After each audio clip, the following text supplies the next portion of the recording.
Hello, everyone. My name is Melina, and this is, Jordan. and we are the Board Certified BAEs.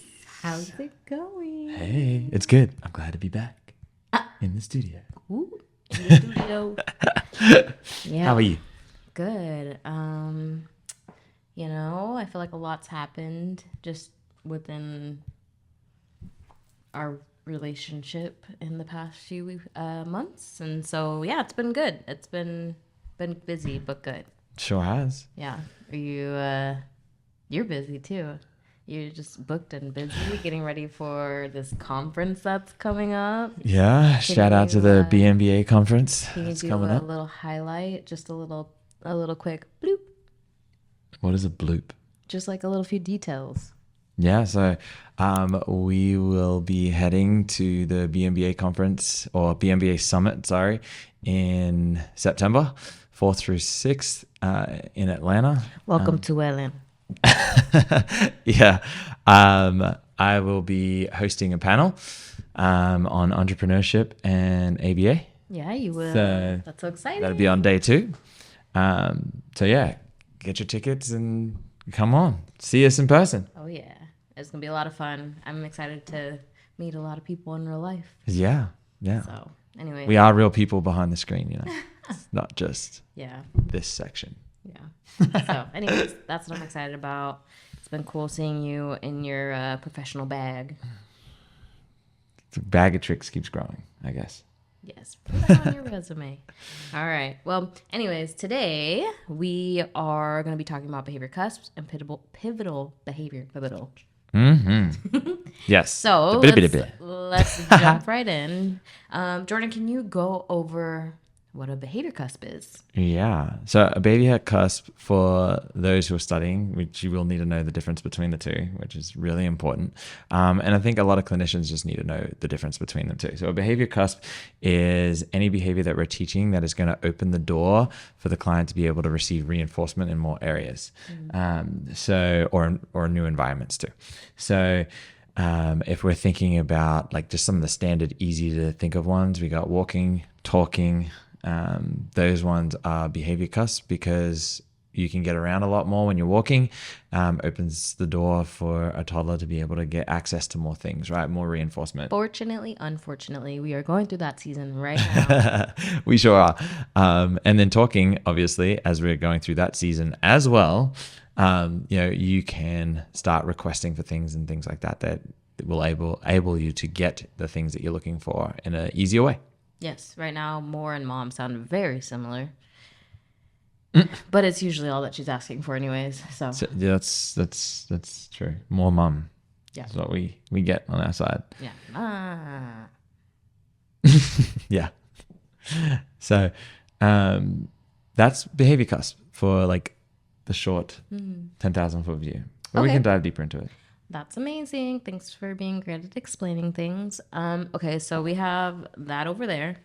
Now, can you kind of tell the people what pivotal behavior is? Yeah. So a pivotal behavior is a behavior that doesn't necessarily open the door to new reinforcement, but it does open the door to being able to excel in other skills other than just the one that you're working on. So, and this isn't necessarily talking about generalization, but it can improve your skill sets in other areas. So, some quick examples are being able to self-teach or self-motivate, right? Now that's going to be something that you can take with yourself anywhere, right? Motivation by social engagement, as an example, is another one, because now you can be motivated when you're around peers as well as by yourself. And having that social motivation is a good one, because that can help create a lot of change in an individual, because they might be concerned about what others might think and things like that. So that can help to have some control over some of those behaviors that might be dangerous or things like that. Nice. That was well explained. So, recently on TikTok, The I TikTok. yeah, TikTok, it don't stop. Um, I asked, or we asked, we asked, uh, can a BCBA be a good, which is a subjective word, BCBA, and not a good teacher? And it was funny seeing the responses, but it kind of reminded me of this moment. So my question for you is, now you've kind of explained it to those that are, interested. For those that are new to the field, maybe don't have a lot of experience, or parents that are newer to the ABA realm and all the jargon, how would you explain the difference between those two? The behavior cusp and pivotal behavior. Okay. So somebody that's brand new to the field, I'm going to assume that they know what reinforcement is, because it's just a lot easier saying that one word, because, reinforcement's kind of the foundation of everything that we do in this field. So I would be explaining them a behavioral cusp is like leveling up. So you are able to do things more independently and get access to things faster and cleaner than the behaviors that they were doing before. So they kind of push through a barrier and learn a new big milestone. So that would be how I kind of explain it for a behavioral cusp. And a pivotal behavior, I would say, is kind of like a linchpin that's going to help somebody get better in more areas than just the one that you're working on. So if I was working on using, I don't know, initiation, like initiating, asking for help, right? Just because I'm working on asking for help does not mean that that's going to prevent them from initiating somewhere else, and they'll be able to take that skill and generalize it to another area. And so that's where it is pivotal, is because it's going to be able to make moves in different directions that are going to help them be successful. Anyone else think about Ross and the couch when he's saying pivot? That's funny. Yeah, but I think that's a good visualization too of it too, is like, if you picture a flagpole with a flag at the end, it will spin around in whatever direction the wind is blowing, which could be the direction that the kiddo's learning, right? So then it just will pivot around to different directions. And I think having a visual for pivotal behaviors, I think, is a little bit more helpful. Like seeing a cusp, I think of like, something like this, and it gets broken through, and now there's like this new world above. And then, pivotal is like, oh, I'm going this direction and that direction, and trying to move around to where it's going to help me the most. Yeah. I don't know if that seemed simplistic enough or simple enough. I think it's great. I think now we jump into like real life. So like, when have we maybe seen some behavior cusp? I think when we are dealing with littles, we work on behavior cusps all the time. I think one of the most important things about behavior cusps as a clinician is that it helps us to find a good guideline for what we should be working on first. Yes. Right? Because if a kiddo is having a really difficult time with language, well, that should be something that we start with. Now, I'm not saying that has to be verbal communication. That could be whatever type of communication it is. Just a kid being able to point to something that they want is great. It's functional. It's working. But that is, if they don't have any of that, that's the first like behavioral cusp that I like to like work on, is like something that I can unlock this world for you. And it's kind of fun too when you see it. Oh yeah. Because then they're like, oh, it's like a light bulb. It's like, it's that one, that one. We have a little one that's like loves to eat often. And so now it's funny that she knows how to ask to eat, because I feel like now probably every other time I see her in clinic, I just eat. Every other time I see her, she's like, I need some food right now. Yeah. But before, she would just like be pulling, staff to the front of the clinic, and they didn't understand what she was saying. Now she's like, I got this. Yeah. It's just, it's amazing to kind of just see how different things can be. I think some of the big ones that we have, like if we talked about walking, right? Like a lot of our kids that we already see already know how to do that. But I would say like one of the pivotal areas that kind of go along with it, and this is where they can kind of come together, is actually staying with somebody, right? Like being able to walk with somebody, so that, families don't have to be as concerned or worried about them when they're out in the community. They know how to stay beside or stay with the group or stay in a designated area, those sorts of things. Because just because we're working on that in one, like one setting, that doesn't mean that they're not going to be able to take that elsewhere. And walk with different people in different places and things like that. So I think that's a cool one as well. Yeah, absolutely. And then obviously I think another cool kind of one that we probably don't even think about, but I thought about it a lot recently. I think maybe because I was doing imaginative play at one point, and then we did the thing with the spatula. But cooking is a pivotal behavior. Yeah. Because it's not necessarily a behavior cusp, because it's not unlocking the world to new reinforcement for you, unless you're like super, super, super reinforced by being able to make your own meal. But most people are like, I can buy that too. Eat it. Yeah.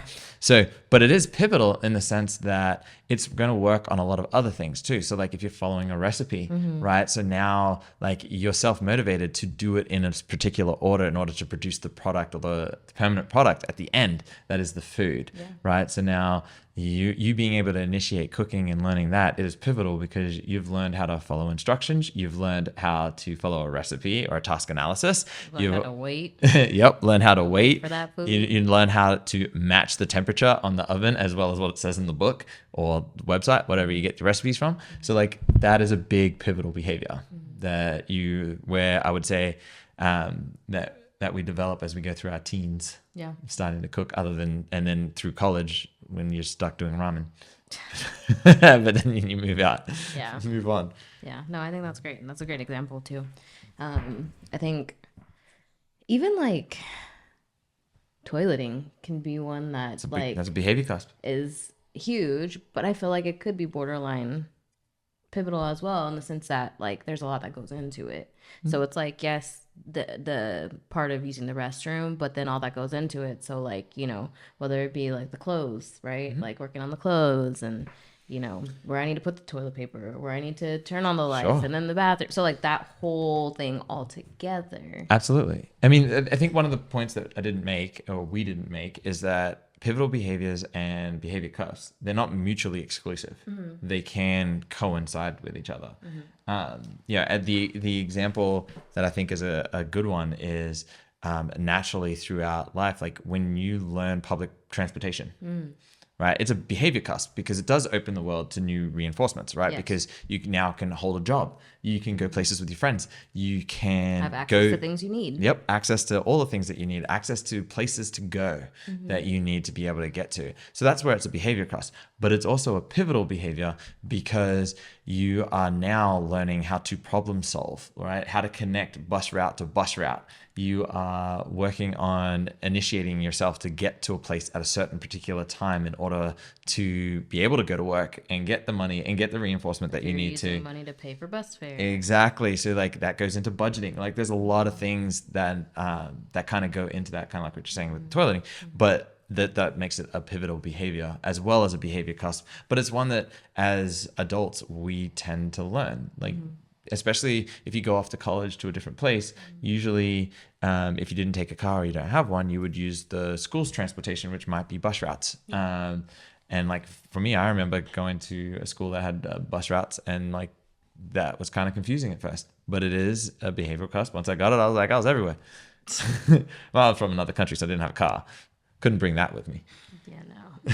Yeah, that's another good example. I say too, I guess can we pivot a little bit? I see what you did there. And let's talk about it in our home setting, like within our marriage, maybe even with our children or with parenting. What are some, maybe, I don't know if we should start with one or the other, but I guess either or. I don't know. You can say a couple for each and put them wherever. So in home life, being able to communicate openly. Oh yeah. So that's a behavior cusp because while we already knew communication, but we didn't know how to communicate effectively with a partner, that is a cusp because now it opens the door to being able to have a more open and authentic, reinforcing relationship. And so that's a pretty big one to start with. Yeah. I mean, I think I agree with that. I would even say just like learning how to, I guess for me more so, but like my organization skills.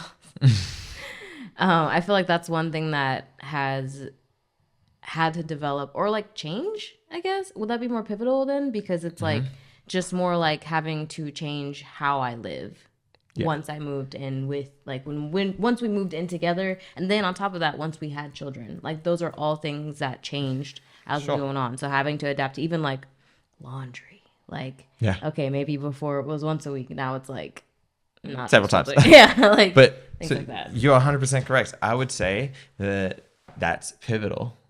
And the only reason why is because I think it fits under a bigger pivotal behavior umbrella, which would be perspective.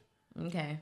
Because now it's like not just me, I have to think about the perspective of somebody else, which would be the pivotal piece, because now that goes into organization, timing, like structure of the day, all that sort of stuff. And so that's why I would say perspective would be the pivotal one at that point. Okay. So you're right. I just think But what about even to, like you say, communication with each other, but even communication with our kids? Yeah. Because that one is another one too that we've had to like adjust. Well, that is also adjusted how we've had to talk to each other. In front of the kids. Exactly. Yeah. Exactly. So there's another one you can probably think of as like, once you get together, things become intertwined in one, but you also have to learn how to do that. And so that's where it creates a lot of cusps, while they aren't as big and aren't as grand as the cusps that we face with, talking, walking, toileting, like all those. But they're still big and unlock new ways of reinforcement that you don't feel because you were independent or I was independent, and then we're together, and now we got to find a way to be reinforced together, which is what makes the cusp, right? But like budgeting, something we had to do early on in our relationship and things, because that also went into like the communication piece, but it also established transparency and consistency, which was like a level of reinforcement to be able to get the things that we want and stuff like that. And still one that we are well, that one's always going to adapt. As you add a child, you add expenses. We're still, learning and pivoting and doing all those things. But yeah, I agree. Sweet. Are there any other examples that you want to give maybe that pertain to our lives or our relationship or your children or even clinic? Yeah. I think that another huge pivotal one that we all have, that we just use it at varying degrees, flexibility. Because we need to be flexible to start with, just because this field isn't a concrete field. It's not rocket science where everything has to be exactly the same. And in fact, it can't be exactly the same. And so that level of flexibility, and same with at home, that makes it pivotal, because it allows us to be able to move and flow with the things that are happening. And we can take flexibility into every single area of our lives with different things, late for something, somebody else is running late for something, not being able to get the goals met by the certain period that we were hoping for, things like that. Like, we have to be flexible. Schedules, like, we have to be flexible with all those. And I think understanding that is huge. Yeah. I wanted to highlight really quick, just because I didn't think about it before, but one behavior cusp that has recently come into play with one of our kiddos, who has really had a hard time communicating ever since I've known them, which has been an extensive time, but recently the ability to start typing. And so that's been a really cool one to see, just thinking of all the possibilities of what, could happen with that and all the doors that could open for this kiddo. So anyways, I just was like, before we end, I did want to throw that out there, because that is one that I was thinking of that has been really, really cool to witness. And, is thanks to a lot of hard work from him and his team. So, yeah. Yeah. I think that's a good one. I don't know. That's what I was like thinking about before we end this episode, because it's always fun to think about, like, okay, how is this happening now with, the work that we're doing? Yeah.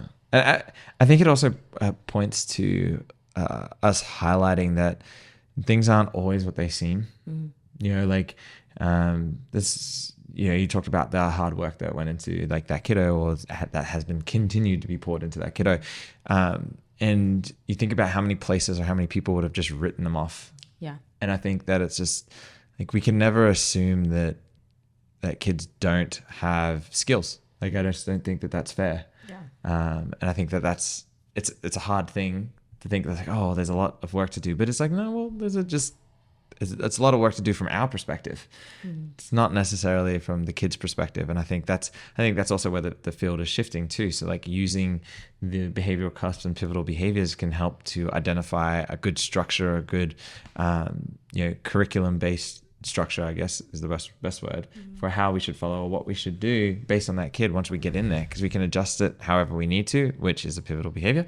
And then, and not be so black and white with it, right? Yeah. And really helping our kids, meeting them where they are, pivoting, making changes. Yeah, 100%.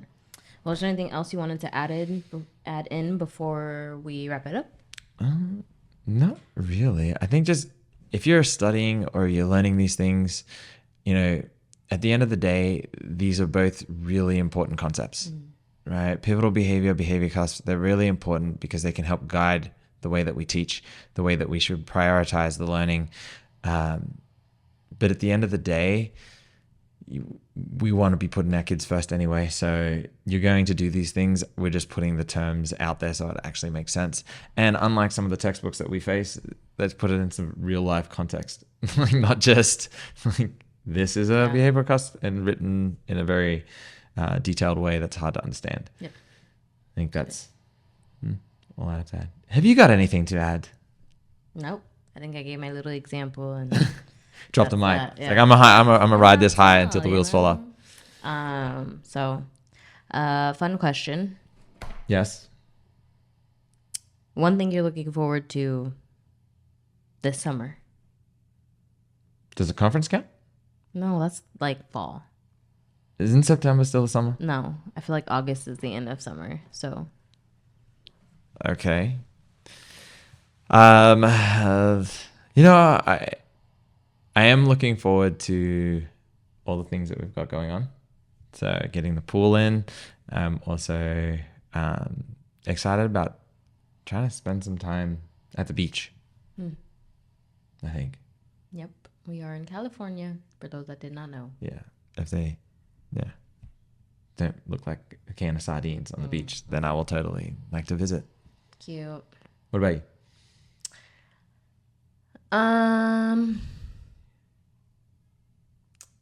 It's birthday season in my family, so That's just true. all the birthdays. It's true. A lot of summer celebrations coming. Yeah, so that'll be fun. Sweet. Well, thank you guys for joining us, and we hope to see you again soon. Yeah. Bye. Bye for now.